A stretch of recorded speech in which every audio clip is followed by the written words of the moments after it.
What's the dumbest thing you've done for love? What is it? You know. I don't know if it's... Oh, you know.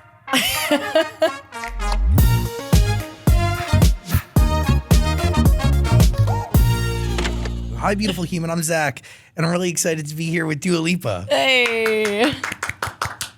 Wow, there's a whole room of people, and they just decided... decided not to clap. Yeah, thank you. Thanks, guys. Fuck Thanks, yeah. guys. It was also after we had just told them to turn Shut their the fuck phones up. off. Thank you for doing this. Yeah, thank you for having me. Yeah, I gotta, I don't even know where to begin because we have a whole album to go through. Yes. But also, you're very seasoned and really smart, and you've also lived a crazy fucking life. Can you describe what it feels like to be releasing your third album? God, it feels like a relief. It feels really exciting. I've just been working on it for so long, and it took me a while to get to this place, and now for it to finally be like a couple months away feels really exciting. Did it really begin with a journal from CVS? It really did begin with a journal from CVS. But what pushes you to even buy that journal or show up to CVS? I just needed a notebook, to For be what? honest. I needed a note to write my lyrics. Is so that when I how was you- in the studio. Is that you document always? No, I hadn't done it for my previous records, but I felt like I wanted to start journaling, and I felt like I wanted to start writing on paper because I wanted to get off my screen. I always have this thing where, especially when I first started touring, I was like, okay, I want to spend less time on my phone because my whole life revolves around being on social media and posting and telling people what I'm up to, that I like when I'm on a plane, I don't connect to the Wi-Fi, I turn my phone off, I read a book. I don't even watch a movie because I'm trying to stay off screens. I respect that. So I love to read. And then I was like, okay, I want a journal.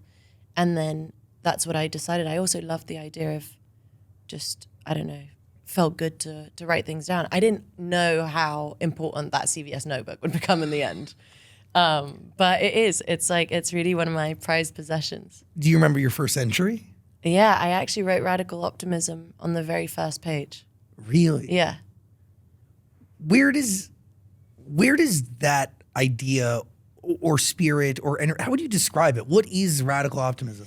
So radical optimism was a term that was actually introduced to me through a friend of mine in a conversation similar like this. And I just felt so connected to it. It was also during the time when I was about to go on my Future Nostalgia tour.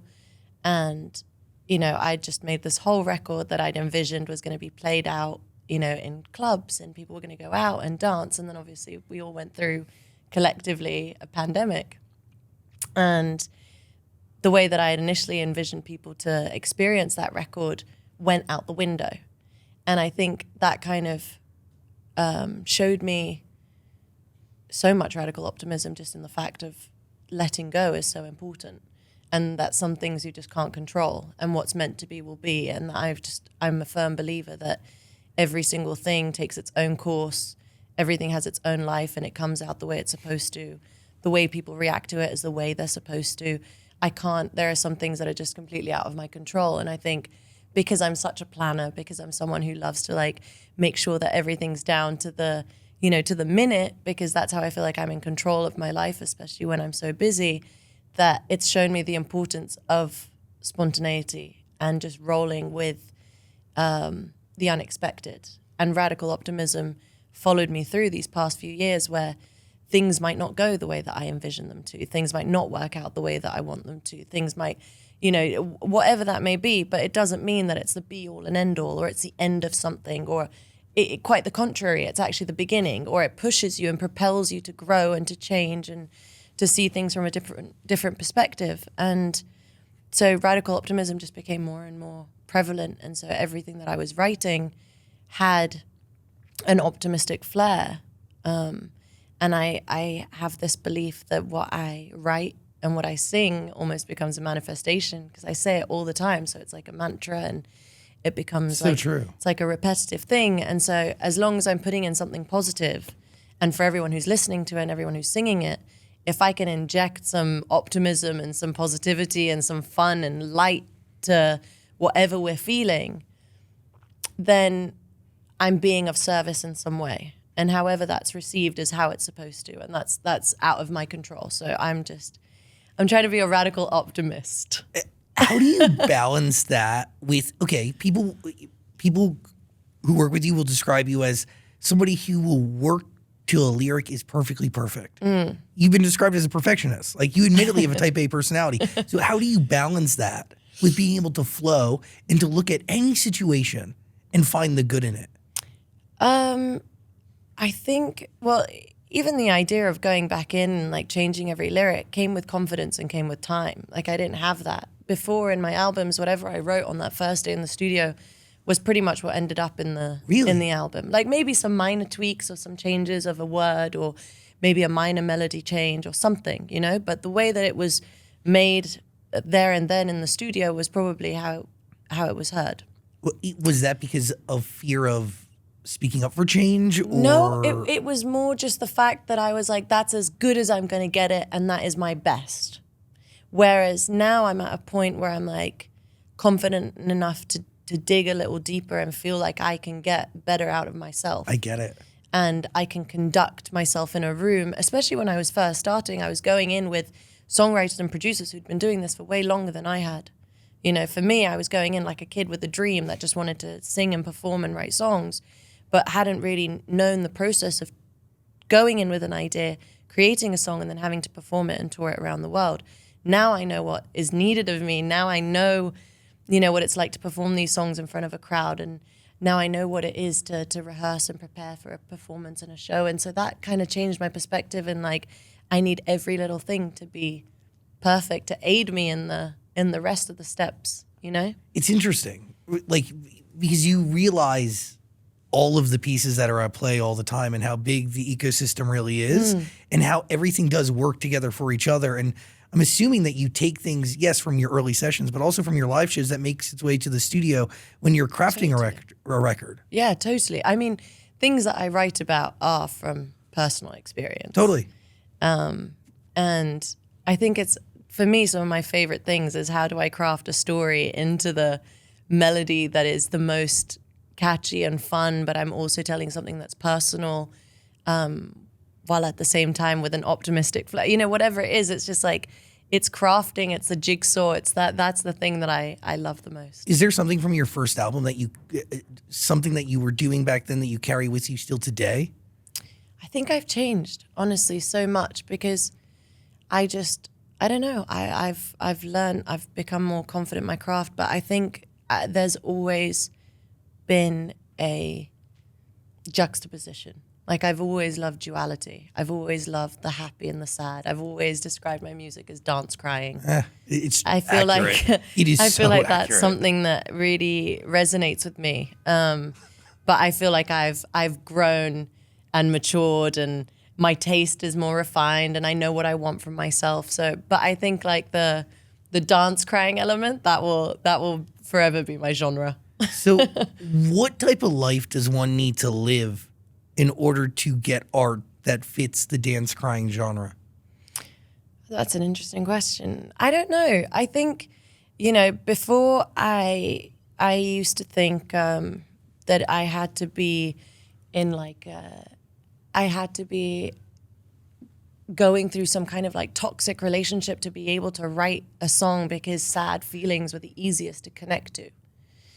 And with Future Nostalgia, I realized that that's not the case at all, and that I can make songs that feel really good and are really fun, and I can dance to without, you know, they're pop songs, but without being cheesy. It's like, oh, you know, happy or optimistic songs would immediately get put in the bracket of like bubblegum pop in some way. And I think that record kind of cracked that for me, that I was like, oh, I can make music that also feels good and has depth as well. And do you approach it from, and really, like, when you set out to make an album, do you set creative expectations for yourself or goals that you want to reach?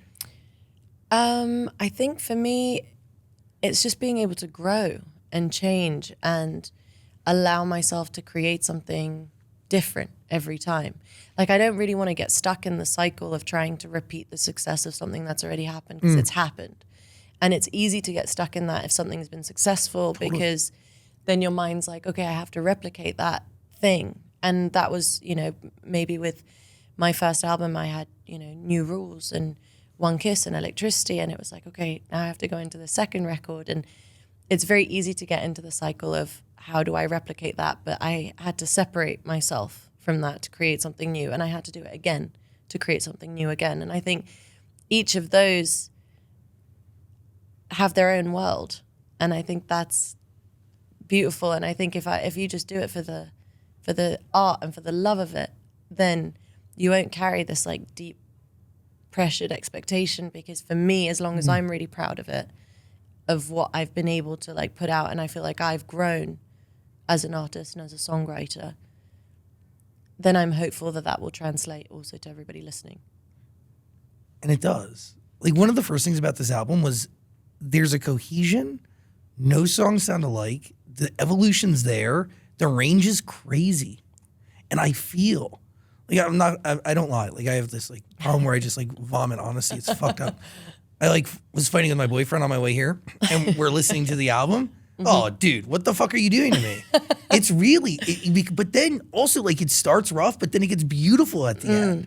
I mean, like, let me look at my notes, because Anything for Love brought us so much closer. I don't want to talk, like, I don't even know how, yeah, it's so beautiful. Like, it sounds like you did that song in one take, by the way. Yeah, it's like a glimpse into our studio session. Oh. So we basically, we made this whole record in a room in London, in a studio in Kensal Rise, and that became my home for 1.5 years. And I have this big thing about studios, because I love a place that has windows and light, and a lot of studios don't have that. I know it sounds, it's like funny, what? but like no. Most studios are really dark and dungeony. And for me, that room has seen me through every season, has seen me through every emotion, I go into the studio early, and I know like early for some people is like, I don't know, 9 or whatever, but for me, I start at 11 and I'm there until 9 p.m. And I love seeing it go from day to night. And I don't know, I feel like my ideas can breathe in a room like that.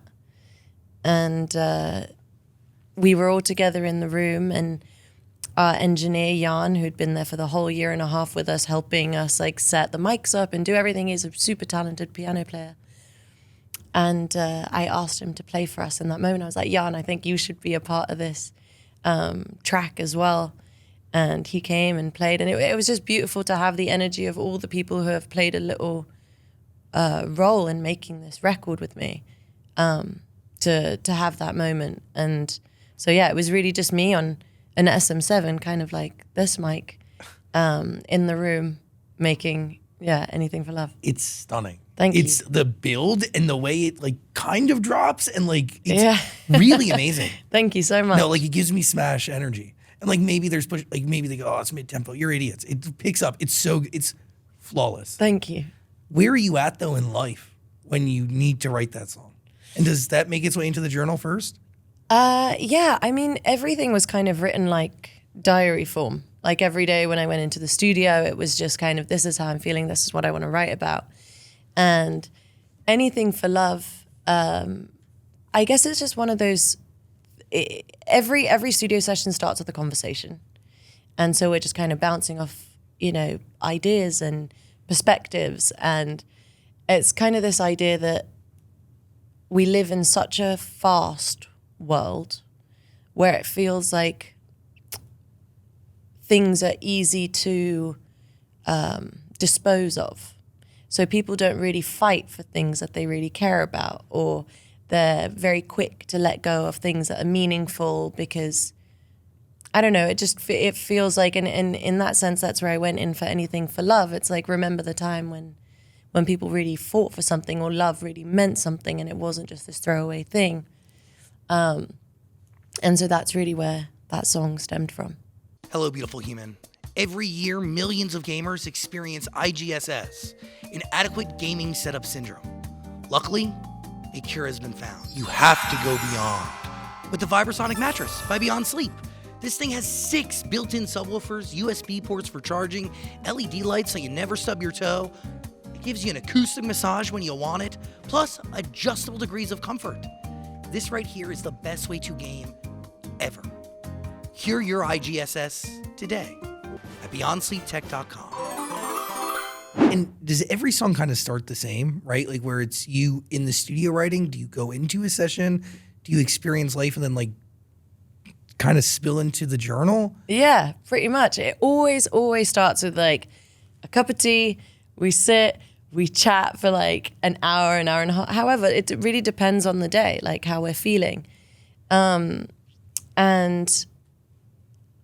then it's like, you know, when I'm in the studio, I was working with Kevin Parker, Danny Hall, Tobias Jesso Jr., and Caroline Aylan. And you guys like did 8 out of the 11 songs together. Yeah, we did 8 out of the 11 songs together. And, you know, it starts with a conversation, and then either Danny or Kevin would start, you know, either on the synth or drums, or they would start making a track, and me, Caroline, and Tobias, we would start fleshing out the idea, and we would write down words, and we would mood board, and it would just go into like melody, into words, into writing, and then we'd be like, all right, we're starting to get a story, and we just go from there. Does the story need to be written from reality, or do you have the ability to write from imagination? I think the stories can get embellished in terms of like some, you know, descriptive elements that either rhyme or work in the melody, but overall they're all from personal experiences. Is there a song that you made on this album that when you made it meant one thing, but today, before you release it, may mean another?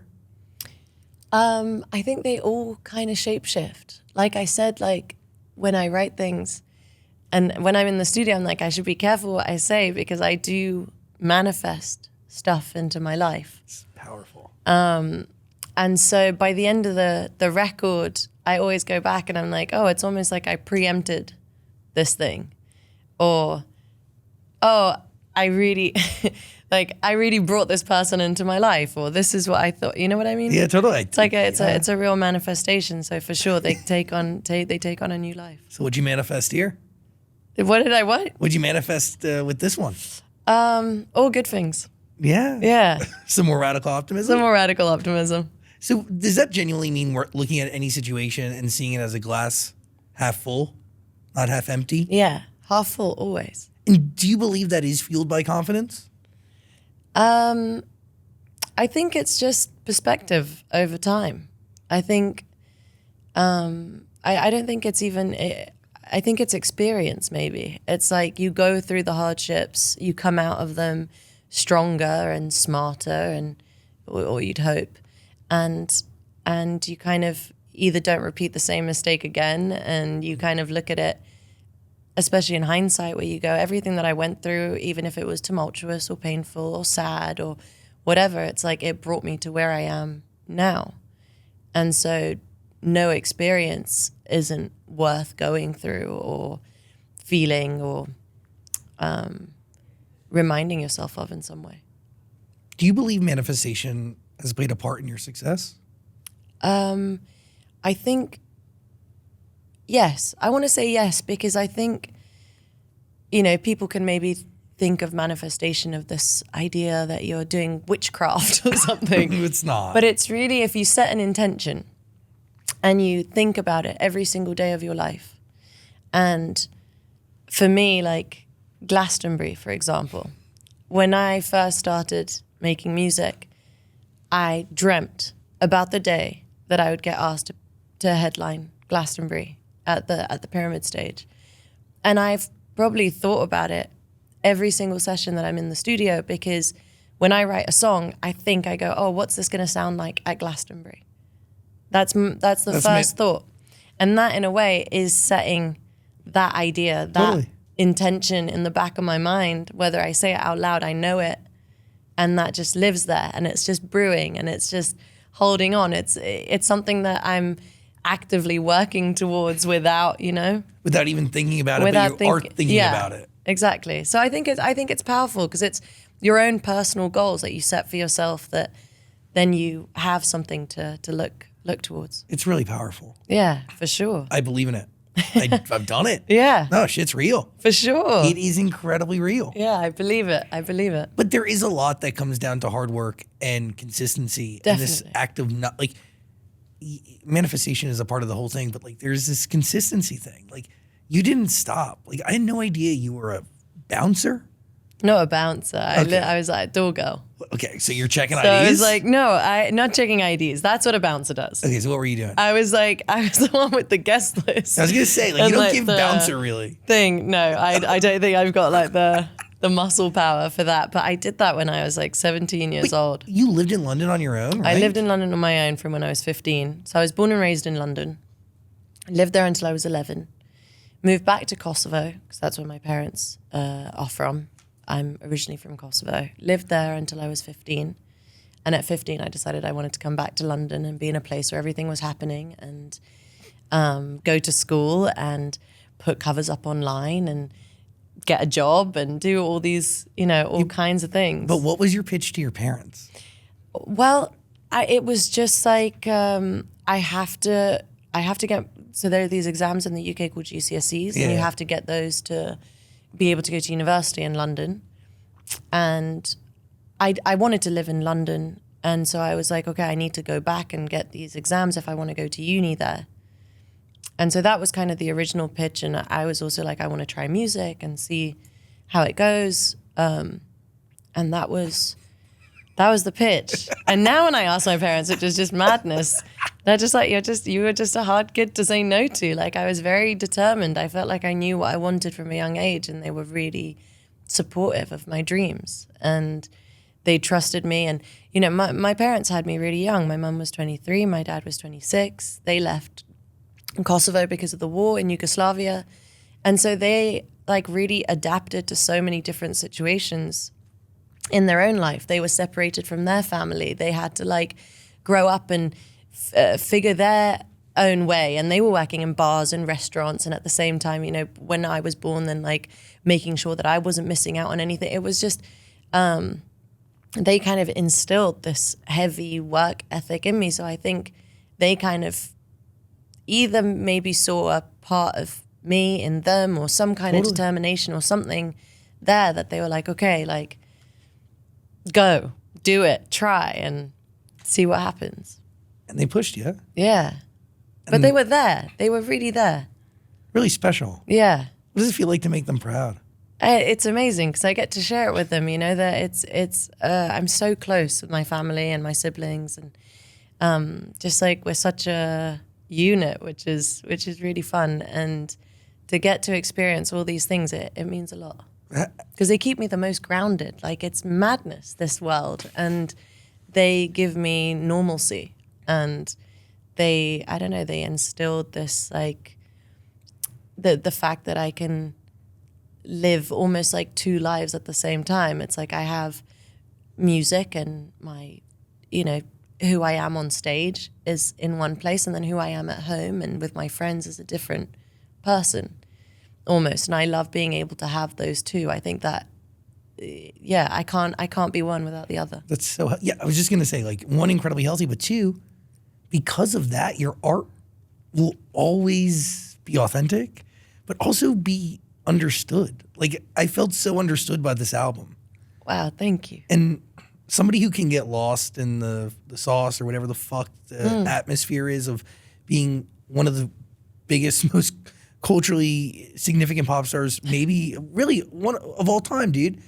You can get lost in that, and then your art can like kind of deviate too. You get what I'm saying? Like, yeah, I guess that's like the scary thing. You don't want to get lost in the, I don't know, and of course, like the excitement is one thing, but I think losing yourself or totally different. It's a completely different thing. I think maybe like I always have this feeling that at any point like the rug could get pulled from under my feet. So I love to like keep my head down, work, do my job, do it well, and get the fuck out.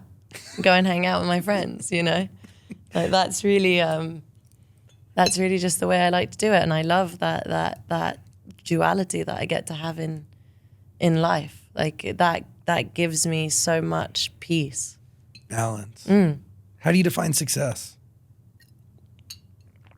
How do I define success? I think for me, it's I've always defined it with my touring, because I feel like so much of my career has been based on the amount of times that I've just gone and done shows around the world, whether on my first album where I just did, 3 laps around the world into, doing 97 shows in a year for Future Nostalgia. And that's crazy. Seeing the rooms grow and having something to bounce off of and being like, okay, next time I come back, hopefully I can play a bigger room or see this grow, or how is the show going to change? What can I bring to that crowd? That for me shows me that things are changing or growing, and I'm seeing them in a different light. Is any of that hard to wrap your mind around?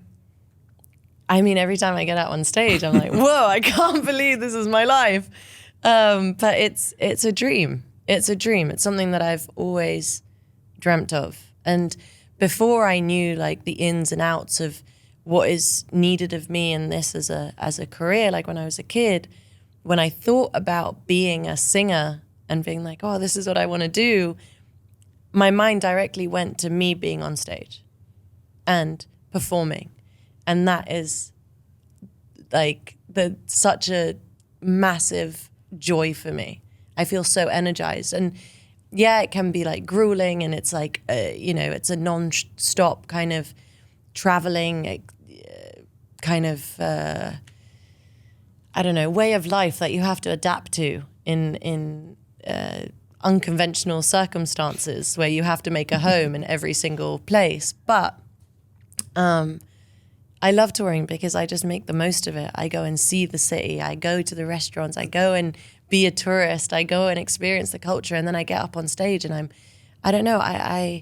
I feel like I don't want to let life pass me by because it just goes by so fast. Oh, that's so special. That's like the best way to look at it, because people can look at it through the most negative light. You know what I mean? But to look at it through that light, I don't know, makes it a better experience for you and then the person who gets to experience that show. You got to have fun with it. Fuck yeah. You got to have fun with it. You put the most into the live performances that you do. Your Brit Award performance was fucking crazy. Thank you. How does one even physically train for that? Well, I guess because we'd done pretty much like a month of rehearsals for the Grammys, and that was kind of putting 2 performances together. Yeah, so but like you're like dangling took a long time. And then going into the Brits, it was 2 weeks, but it's a lot of training. It's with the dancers. It's going in every day, and we have these like collective warm-ups, and then we go in bit by bit and we work on it, and we just keep building and building and building until it feels like water. But like, what was going on the Brit stage though? Were people floating? People were floating. We had like aerialists. At one moment I was holding on to like aerialists who were holding my wrists. Crazy. And they like lifted me up. Sick. For a moment, but it's just so much fun to bring a spectacle to people. I love that idea. I love the element of surprise. I love the dance breaks, and I love the energy. The energy is special, and I learned a lot of that from being on tour for a year. Is that really what fulfills you when it comes to live performances? Yeah. I get a massive adrenaline hit, a real kick out of performing and I don't know, doing something that is enjoyable for people to watch, whether it's on TV or in the room. You were answering question on Jeopardy the other day. I was? Yeah, you didn't know? No, I didn't know. I have it. Hold on, I'll read it to you. What was it? Maybe you know the answer to it. I don't know. Hold on. I have it in my notes. I want to read it exactly the way it's written because like I don't want to like ruin it. Yeah, but it was good. It was related to Barbie. Oh, it was? Yeah, I don't know where it went, but it was pretty cool. It was like it was like they brought up the fact that you're a mermaid, and cool. Yeah, that's pretty sick. Yeah, it's culturally significant. Yeah, culturally significant. I love that. It's a big deal. Yeah, you made it when you have a fucking Jeopardy question. Yeah, no? Yeah. No? I think that or like in the New York Times crossword. Oh, that's a big one too. And that one I get very excited about. Like little, like not little, they're like little but big. You know what I mean? Like they're like something that like everybody does. Yeah. Everybody will know. It's crazy. Yeah, I love that one. Can we talk about this album? Like I have no idea when this is even being released, but I would love to talk about it because it's fucking great. Like, how'd you know it was finished? Let's start there. Good question. I think it was really a collective decision. We'd been writing so much, and we wrote every day on the day. It's like because I was writing a lot in between my tour legs, And then there was one really solid couple months where we just worked every single day. And I think sometimes it's easy to get jaded because you're writing, and then you're like, is it good enough? Are we there yet? You know, where are we? We just sat and listened to every single song and we're like, all right, this is good. This is good. This is good. Start building. Where does this go? How does this fit in? Were you working on numerous songs at once, or would you like finish one and then move on to another? We would finish, well, actually sometimes like start one and then maybe start another, then go back to one, which is, again, unlike my process that I've done before, but we really worked like a band. You referred to this group I as referred the to band. this group as the band. And it's something that I really had envied. Like I would listen and hear other interviews of artists who are in a band and they would just sit and they would work together. But it would be like they would start an idea, then they would go on to something else and come back to it. And the process was not as impulsive and not in such like a short period of time. So I loved the idea of developing the songs as they went by. So there were moments where we went back and, like I said, like I pretty much rewrote every single song a couple times until it was right. Is there a song that took the biggest shift from its original state to the state that we're going to get on this album? Gosh, I mean, I think End of an Era, we went through quite a few verses and we changed a bit of that. Also, like when we started writing End of an Era, we started on the production and then we started writing melodies and I was like, this isn't right. So I actually called off that session that day and I was like, we're going to leave Kevin and Danny to just work on the track for the day. And we're going to leave because I feel like we're getting writer's block and we're hitting a wall and we're not getting like the right melodies. It just didn't feel right. So we left and we came back the next day and we heard the track with fresh ears. And then we were like ready. It just gave us a whole new lease of energy. I keep hearing that more and more, like just through conversations.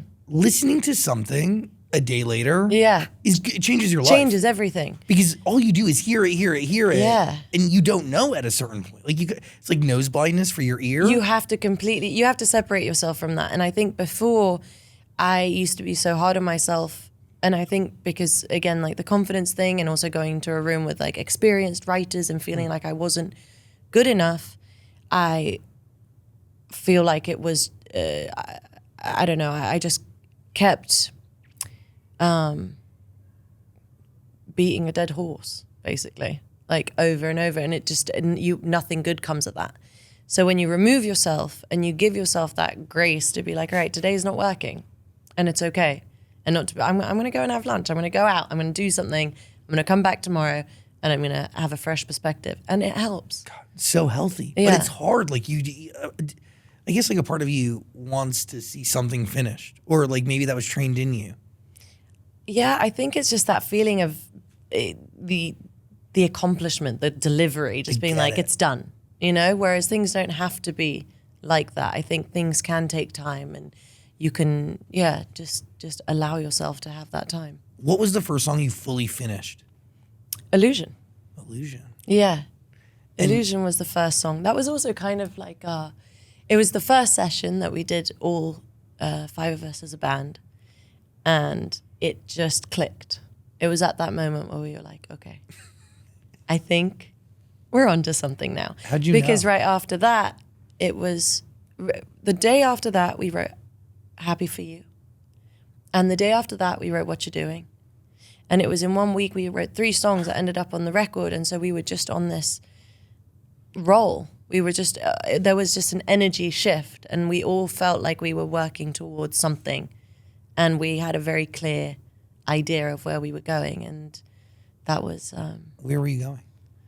Well, into this like psychedelic world that was very vulnerable and honest at the same time, but very like organic in terms of the musicality of it, but at the same time dancey and personal and I think experimental, even with the samples. There's the tremolo of Kevin's voice in Happy For You.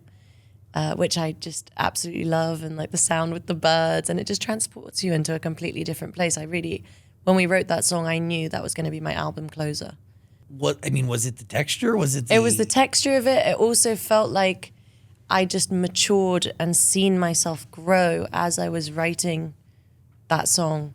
Dude, it is about maturity and healing. It is about maturity and healing. I must have loved you more than I ever knew. I'm not mad. I'm not hurt. You got everything you deserve. Really some personal stuff, but really accepting the reality, yeah? I think it's more of just being able to see something for what it is with a very clear perspective and being like, that wasn't meant for me. And I'm happy Where you're at. I'm happy where you're at, because that allows me also to just like move on to whatever's meant for me. Which is the person that you were given via Maria, correct? Yes. Yeah. Exactly. And Maria's another like What an interesting growing, perspective. a full personal, maturing moment, because I would think this, like when you go through a breakup, you're like, all right, that person's gonna go and be so much better for someone else now, because I feel like whatever happened here, they've learned and they're gonna like put it into action in the next relationship. And I think everyone has done that for someone, or someone has done that for them. Like with every relationship, you grow and you become hopefully a better version of yourself from the experiences that you've had. And so Maria is really about being grateful to the ex and being like, thank you for doing that, because we all grow, we all learn, and now I have this person who's just like meant for me in this way. And that is the larger story across the album, right? Is losing one person, but then finding the person who's right. Am I wrong in that? No, I think you're right. I mean, but also about like losing yourself and then finding yourself in the midst. Like sometimes you just have to be like, I don't know, you have to feel like you're underwater. You have to be out of your comfort zone to really find yourself. I think it's always when your feet are dangling a little bit off the edge where you like do your most growing, and it's only in times where things aren't going right where you see the way that you move through the fire or through, whatever is happening. Does the growing ever end? The growing never ends, no. But I think you just find new ways to go through it. Why? Like growing, I think, is so beautiful. Change is beautiful too. Yeah. Eventually you find someone you want to ride through the change with, though, no? Exactly. I think that's the key. Yeah. God, fuck, pressure, life. It's crazy. These Walls is so good. These Walls, yeah. Thank you. Yeah, really good. Yeah. Very honest. Thank you, very honest. Yeah, listened to that with my boyfriend after we fought. It was really good. It was really good. Well, it's funny because, when it's just two people and, you're in a room or, you're having an argument or you're going through a breakup or whatever, the only witness It's you the have fucking wall. is the wall, and personifying them and giving them like a personality in itself is interesting. Genius. Because it kind of, that room knows you better than anyone. It knows you who you are in the silence. It knows you with the person that you're with. And, it's all those things. It's really powerful. So These Walls is a special one. I really do sometimes wish the walls could talk. Yeah. Because they think they defend me, but I don't know. Like, I have no fucking idea. Like, whose side are you on? Yeah, wall. Like, be honest. Yeah. No, don't fuck with me, man. Tell us right here, right? Why am I staring Exactly. at a wall? This is so sick. Oh, man. It's really good. Thank you. It's really good. Thank you. What song, last song you made for it? Did I ask you that question? Last song I made for the album, Falling Forever. Oh, it's great too. Falling Forever was the last song on the album. Why did it come last? I don't know. I don't know why it came last. I think it's like a manifestation song. Let's look at the lyrics. Hold on, let me. Hold on. I don't believe that every flame has to get colder. Mm-hmm. I hope the feelings that you give me carry over. Yep. Till tomorrow and beyond. Yep. How long can it just keep getting better? Can we keep falling forever? Oh, fuck yeah, and you got it. Right? Yeah. Did you manifest it? Like, did you have what you wanted at the time of writing that? No. It came after, eh? It came after. Yeah, you got energy power, sis. See? I can feel it on you. I'm telling you. You're a Leo? I'm a Leo. Interesting. Interesting. What are you? I'm a Taurus. Interesting. My sister's a Taurus. Oh, she's a good one. She's You're a good one too. My dad's a Leo. Jeez. But yeah, but you manifest. Yeah. Shit. Yeah. So- I think putting things into writing is powerful. I agree. You got to ask for what you want. So after you write Radical Optimism as like the first thing in your journal, what do you write after that? Then I just started writing songs.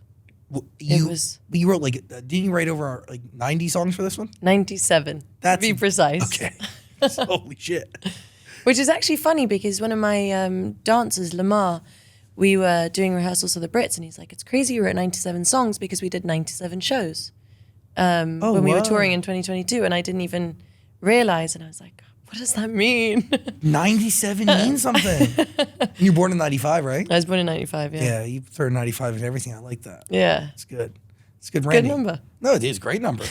Wait, what was I gonna? I had a question. Obviously that's what the fuck I'm doing here. Not just here because of my good looks, shit, and because I could talk to a wall. Literally. Wait, what the fuck was I asking? Oh, that's such a shame. Oh, Leo. You're Leo. You manifest. Manifesting. Oh, yeah. I forget now. But anyway, let me go back to you arrange. Let me go back to my notes. Oh, what's the dumbest thing you've done for love? What's the dumbest thing? Yeah, you bring this up on the album a little bit. This idea of doing something for love. This idea of like, I don't know, like, what is the dumbest thing? I've never done a dumb thing. I've never been in love that many times. No, I don't know if it's like, I'm trying to think, what's the dumbest thing? Dumbest thing.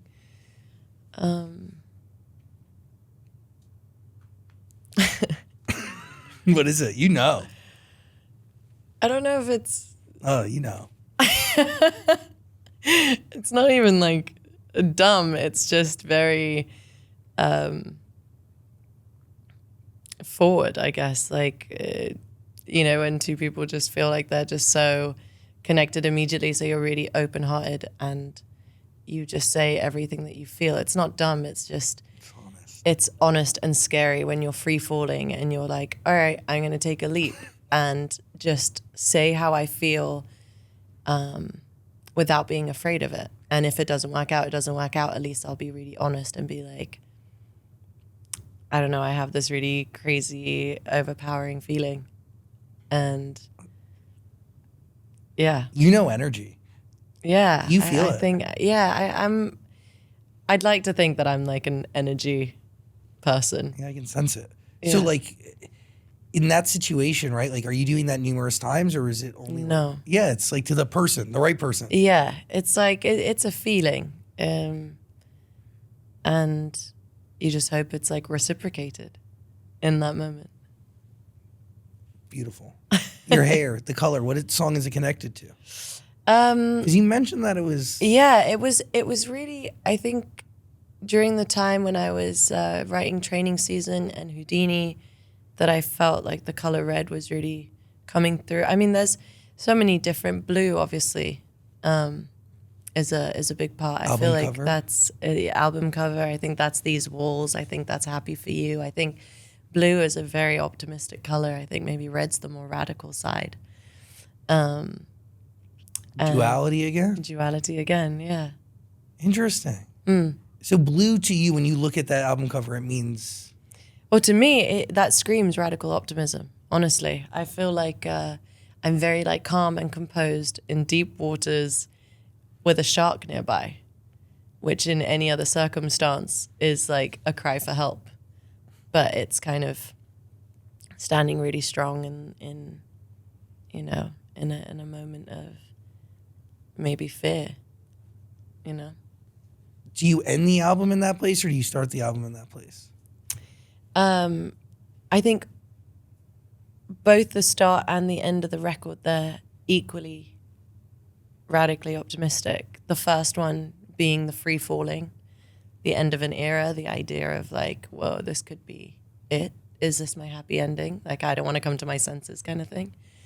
And then the happy for you is, again, it's being able to see yourself from a completely different perspective and see how much you've grown and be like, oh, I can move on from a place of real love and respect because of my past or someone in my past. You got to listen to Radical Optimism. It's waiting for you on Amazon Music. There's going to be a code on the screen or a link below. Hey. By the way, you can also get it vinyl. We're going to be doing a bunch of like exclusive cool colors over at Amazon Music. I've got so many, like I've had so much fun creating lots of exclusive vinyls for this record. We've got so many different editions. Can you explain to me like what merch and like what the visual side of this art means to you? Because it is like a physical, even down to fashion. You know what I mean? Yeah, it's really fun and carefree, and I want it just to feel easygoing, something that everyone can throw on and you feel good in it, and it's just kind of like no frills, you know? I mean, it is like, it's interesting. Like when I look at even fashion, right? Like it is your shoes, red, your hair, red. Like it's all physical, like tangible things that are connected to this new era. Yeah, I've been wearing a lot of red. I feel like I'm connecting fuck yeah. to it. Congratulations. Thank you. Congratulations on this new album. Thank you so much. Incredible. Please listen to it. Link below. And I love your podcast. Oh, thank you. Yeah, we were talking before. You're really good, and you do it well. You do a podcast justice. And thank you. I try. It's not easy. Oh yeah. It's not easy. I mean, you know.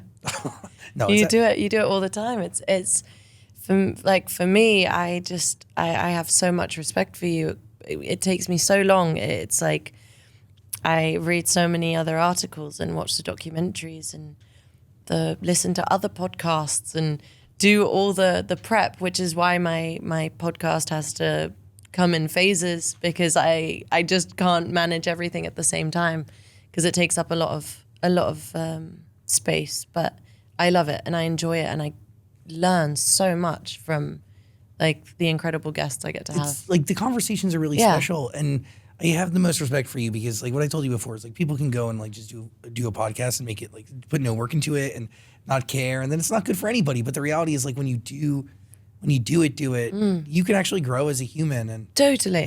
And sometimes, I mean, like, dude, we probably have like 9 pages on you, you know? So sometimes like it is a lot of prep. But the truth is like, you know, I don't know. I loved getting to understand who you are as a person and where you come from. And you're fucking awesome. Oh, thank you so much. You're awesome. Thank you so much for having me. 3 albums in, you should be incredibly proud. And like, yeah, God, your dad also was a rock star. I had no fucking idea. And now you guys run a business together. Yeah. Like it's really special stuff. Yeah, thank you. No, it's lovely. I feel so lucky. I feel so lucky to have that support and to get to do things like this with my dad. And it's been amazing. It's really cool. Yeah. Like it could be way fucking worse. Yeah, it could. Channel that good energy. Listen to Radical Optimism. It's waiting for you below. Dua Lipa. Thank you so much, Zach. I appreciate you. Yeah, likewise. Dua Lipa, everybody.